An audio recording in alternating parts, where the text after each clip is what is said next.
Iba a hacer un vídeo sobre la caída de Meta. Estaba preparando otro sobre cómo las empresas tecnológicas están a punto de entrar en su particular invierno, a la vez que estaba también mirando cómo explicaros algunas cosas con respecto a la subida de tipos en la Fed y el Banco Central Europeo. Incluso quería profundizar en el hecho de que se sigue hablando de crecimiento de la economía española y de que crecemos mucho cuando eso en realidad no es verdad.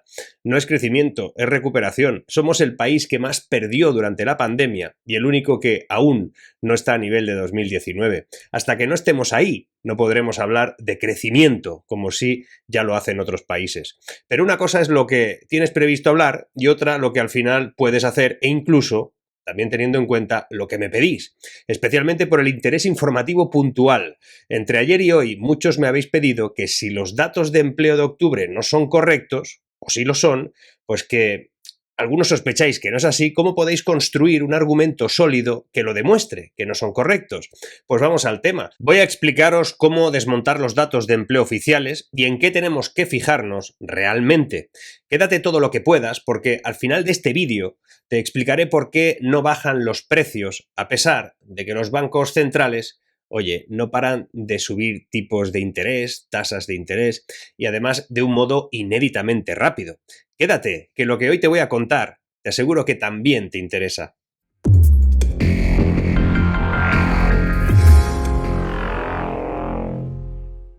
En lo que va de año, el número de bajas por despidos en indefinidos roza los 400.000 personas en España. En 2019 la cifra se situaba en 259.000 trabajadores en estas fechas, es decir, el mercado laboral expulsa muchos más trabajadores ahora que antes de la pandemia. Son datos de la propia Seguridad Social, que se calculan a partir de la media diaria de bajas de cada mes, que se multiplica además por los días laborables del mes, y que suelen ir siempre en letra pequeña y casi sin subrayar.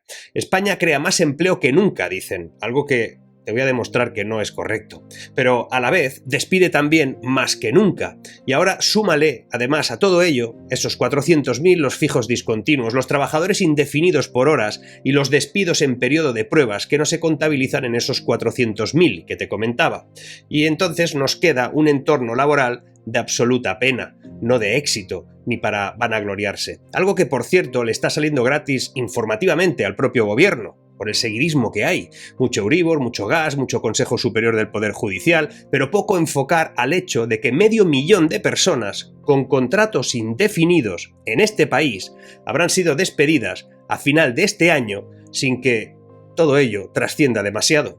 Se trata de un incremento muy llamativo que puede justificarse, así es como yo lo veo, en el creciente número de afiliados indefinidos a la Seguridad Social, pero también podría ser que esconde un deterioro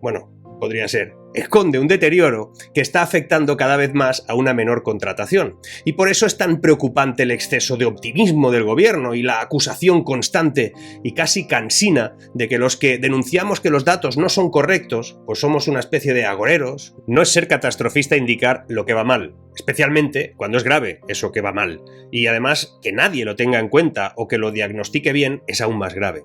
Los que defienden la gestión laboral del gobierno deberían ser los primeros en solicitar que se analicen correctamente los datos, pues en realidad son los primeros interesados en que su gobierno pueda justificar decisiones concretas y positivas. Pero no, con los propios números del Servicio Público de Empleo, te puedo asegurar que estamos rondando los 3,4 millones de parados, no los 2,9 millones. Hay, según sus propios números, 218.787 demandantes de empleo ocupados. A estos hay que sumarles otros 260.722 trabajadores con disposición limitada, es decir, personas que no trabajan, no porque no puedan o no quieran o que no encuentran trabajo o algo por el estilo, sino porque el trabajo que quieren no está disponible. Son los que suelen querer trabajar en el extranjero o a distancia cuando eso, por ejemplo, no les es posible. Si le sumamos a los 2,9 millones de parados oficiales, 20.000 ERTES, 200.000 demandantes de empleo ocupados y otros 200.000 que están en ocupación limitada, nos dan 3,5 millones de parados. Además, el gobierno y sus fans defienden que este ha sido el mejor octubre de la historia laboral. Y es cierto, el problema es que no se contabiliza como antes. Es verdad que en octubre ha bajado el paro en 27.000 personas, en números redondos. Es algo inédito. De hecho, es no suele pasar que en octubre baje el desempleo, pero lo que no están contando es que este mes de octubre es el primer mes en el que no vencen los contratos temporales por obra y servicio, porque ya no existen, básicamente. ¿Y qué sucedía en octubre? Pues que de manera habitual los contratos que estaban ligados a la estacionalidad o al fin de temporada, pues finalizaban en octubre y por tanto engrosaban las filas del paro. Pero ahora son esos fijos discontinuos que dejan la actividad, pero cuando se incorporan al desempleo lo hacen no como parados, sino como una nueva denominación que es demandante de empleo ocupado. Es todo, os lo digo de verdad, es todo muy loco. Pero bueno, en el fondo hay una cosa más loca aún. Aparte de que la contratación no es mayoritariamente productiva, puesto que 7 de cada 10 empleos netos creados lo son en el sector público, especialmente el sector público educativo, por el inicio de curso, pues aparte de eso, hay algo bastante peor, y que no hay ningún medio, por lo menos no lo he visto yo por ahí, que lo exprese correctamente. Bueno, yo lo dije ayer en televisión, en algún momento os lo pondré por aquí, pero os lo avanzo. Resulta que el 62% de los contratos indefinidos realizados no son a jornada completa. ¿Cómo se puede vivir con jornadas no completas? Pues no se puede, y por eso hay otro dato terrible que tampoco nadie explica. En este mes se han firmado más contratos indefinidos que personas hayan sido objeto del contrato. Es decir, ha habido 42.000 personas a las que se les ha hecho más de un contrato indefinido en el mismo mes. Pues las conclusiones son dramáticas y explican en gran medida el hecho de que la posición que ocupa España en materia de pobreza y exclusión social en Europa, en la Unión Europea, es la cuarta posición, el cuarto puesto en riesgo de pobreza general. Digamos que estos son datos que aparecen poco, se analizan poco y que, si se publican, suele ser de un modo aséptico y sin entrar en gran medida en las nomenclaturas, en el análisis profundo.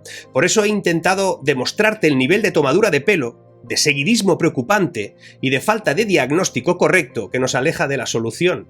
Pero espera, pongamos que no se culpa al gobierno de una situación concreta con respecto al empleo, que las razones son históricas, de ciclo o de coyuntura y que son ajenas, en realidad, a las medidas del propio gobierno. Pongamos que es así.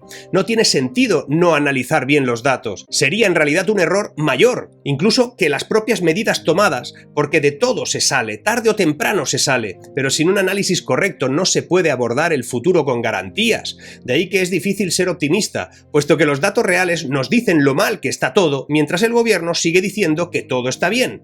Veamos. Después de la peor erupción del Vesubio, los napolitanos volvieron a construir sus casas en la misma zona por la que bajó un río de lava poco antes. La suerte es que el volcán pues no ha vuelto a escupir fuego con la misma intensidad nunca más. Pero en cualquier crisis, lo importante es comprender su verdadera dimensión y que puedes hacer algo después. Y sobre todo, comprender su virulencia con la que se desplegará. Sin esos parámetros es imposible estructurar una salida razonable a ese problema. Dice el neurólogo Boris Cyrulnik, que es psiquiatra también, que después de una catástrofe siempre hay una revolución y que la resisten mejor los que tenían una buena disposición e información antes de que se produjera. Desde un punto de vista económico, tener miedo a la crisis que se avecina es normal, pues el miedo siempre ha resultado ser un mecanismo de defensa muy natural. Lo único que debemos hacer es no convertir ese miedo en parálisis, sino en todo lo contrario, en un estímulo para formarse, para aprender, para innovar y ser crítico, sobre todo con nuestro entorno, algo muy poco habitual, por cierto. Vamos a tener que valorar adecuadamente la envergadura de esta tragedia, sin olvidarnos que superarla va a depender de la capacidad de adaptación de cada uno de nosotros. Nuestros ancestros, en periodos de glaciación, cazaban, y en épocas templadas se volvían agricultores. Tras esta crisis vendrán cambios profundos en el comportamiento social y especialmente en el comportamiento económico. Esos cambios llegarán, no hay otra, pero nos tocará reflexionar y analizar qué tipo de modelo social y económico vamos a querer tener tras todo eso. No comparto la idea de que tras esta crisis que se va a alargar vamos a cambiar nuestro modelo de ver el mundo de un modo radical e inmediato. La desglobalización no será tal, será como mucho una especie de recolocación. La dichosa Agenda 2030 será la nueva Agenda 2040, pero seguirá y deberemos estar todos atentos a eso. Las CBDCs, una fábula de seguridad que será control y todo eso. Además deberemos de tener el foco muy vigilante en esos cambios. No vamos a estructurar nuestra relación con el entorno socioeconómico y tecnológico de inmediato, y ni tan siquiera nos centraremos en un nuevo modo existencial, como defienden muchos pensadores. No somos así. Nos adaptamos en base a las necesidades vitales, económicas y laborales. Los grandes cambios son lentos, aunque nos parezca que no, pero los cimientos de esos cambios sí que son evidentes mucho antes.